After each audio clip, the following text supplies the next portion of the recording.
presente Kono no Menteri tadi ya. Watashi ga sukai o sasete itadakimasu. Hajimemashite, watashi wa Muhammad Alfiansyah. Perkenalkan, nama saya Jajah Prestio. Perkenalkan, nama saya Ahmad Saudi Abdillah. Saya Abdul Rahman Rosi. Saya Diki Mohon. Saya Apa saya langsung nih? Saya Ahmad Taufiki. Saya Dapat dan Warta. Saya Maulana Kois. Saya Filiano Tri Kurniawan. Saya Riananda Putra Pratama. Saya Ustaz Suka. Saya Ubedillah Matorik. Saya Abu Capi Merah.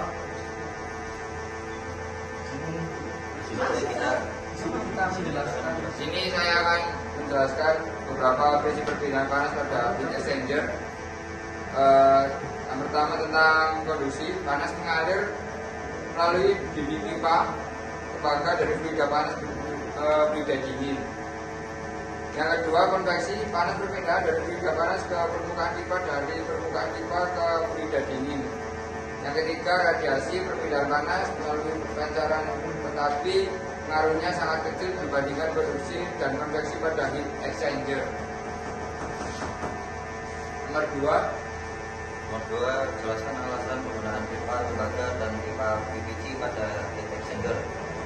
Adalah yang pertama, pipa tembaga. Pipa tembaga biasanya digunakan sebagai pipa utama penukar panas karena konduktivitas dan thermal sangat tinggi sehingga perpindahan panas berlangsung cepat dan efisien. Nomor dua, pipa PVC. Pipa PVC umumnya digunakan untuk saluran distribusi fluida, bukan sebagai bagian utama penukar panas karena tidak berkarat dan tahan terhadap banyak bahan kimia. Katakan fungsi heat exchanger dan jelaskan fungsi seal, tube, inlet, outlet, sambungan dan penyangga.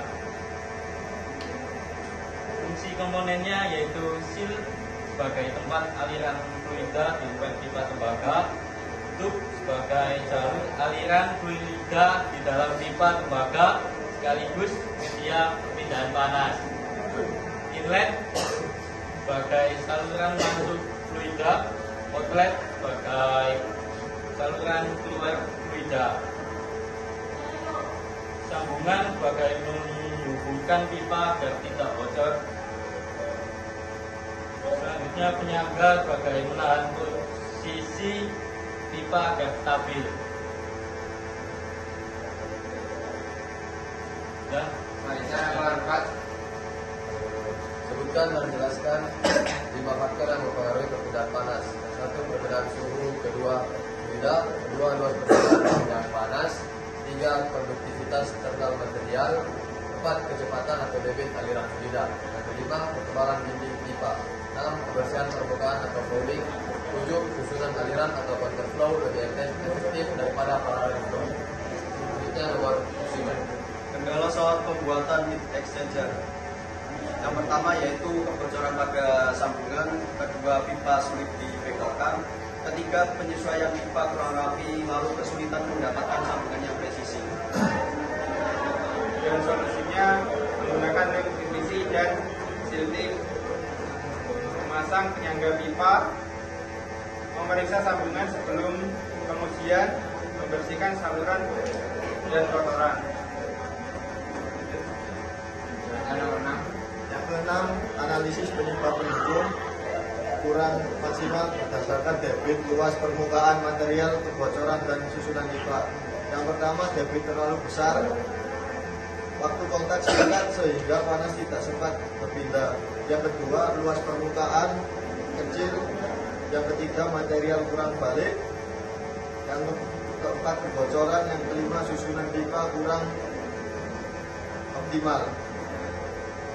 Selanjutnya yang ketujuh, Prosedur pengujian heat exchanger, yaitu yang pertama periksa semua sambungan agar tidak bocor. Yang kedua, alirkan air panas dan air dingin. Ketiga, ukur suhu masuk dan keluar. Dan empat, catat debit aliran dan hasil pengukuran. Untuk parameter yang diukur yaitu suhu inlet dan outlet dan debit aliran. Alat ukur yang digunakan termometer dan flowmeter. Selanjutnya nomor 8 yaitu bandingkan heat exchanger proyek dengan flat heat exchanger dan cell and tube industri. Perbandingannya yaitu yang pertama, heat exchanger cocok untuk pembelajaran, penelitian, dan demonstrasi karena sederhana dan harganya ekonomis. Yang kedua, flat heat exchanger merupakan pilihan terbaik jika dibutuhkan efisiensi perpindahan panas tinggi dengan ukuran yang kompak, misalnya pada industri yaitu makanan, minuman, dan farmasi. Yang ketiga yaitu cell and tube heat exchanger lebih sesuai untuk aplikasi industri berat yang melibatkan suhu dan tekanan tinggi seperti pembangkit listrik, kilang minyak, dan pabrik petrokimia. Selanjutnya nomor 9. Jelaskan definisi exchanger industri beserta fungsinya. Yang pertama di industri petrokimia dan pengolahan minyak. Fungsinya menjaga seluruh material agar berada di batas aman selama proses pemurnian berlangsung serta memisahkan berbagai fraksi minyak melalui kontrol suhu yang presisi. Berikutnya ada di industri pembangkit listrik. Fungsinya mengubah uap gas dari turbin kembali menjadi air untuk digunakan kembali di dalam siklus pembangkit, sekaligus memanaskan air sebelum masuk ke ketel uap guna meningkatkan efisiensi termal. Berikutnya ada di industri makanan dan minuman. Fungsinya menaikkan suhu produk dengan cepat hingga mencapai titik tertentu untuk membunuh bakteri patogen, lalu segera mendinginkan agar kualitas rasa dan kesegaran produk tetap terjaga tanpa berubah struktur gizinya. Berikutnya nomor 10. Nomor 10 yaitu evaluasi desain heat exchanger. Exchanger yang kami buat memiliki desain yang sederhana, ringan, dan ekonomis. Alat ini sudah dilengkapi pompa, sirkulasi, dan sensor suhu, sehingga proses perpindahan panas dapat dipantau. Namun, material PVC yang memiliki konduktivitas termal yang rendah, luas permukaan perpindahan panas masih terbatas, dan belum terdapat isolasi sehingga efisiensinya belum maksimal.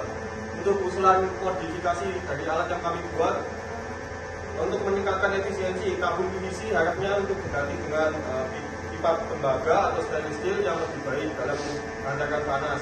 Selain itu dapat ditambahkan fins untuk memperbesar luas perpindahan panas menggunakan sistem aliran kanal flow, menambahkan isolasi termal, mengatur debit pompa agar optimal, serta memasang reservoir pada sisi masuk dan keluar lidah agar kinerja heat exchanger dapat diukur dengan lebih akurat.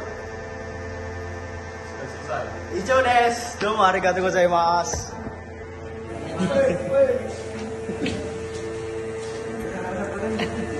Kembali ke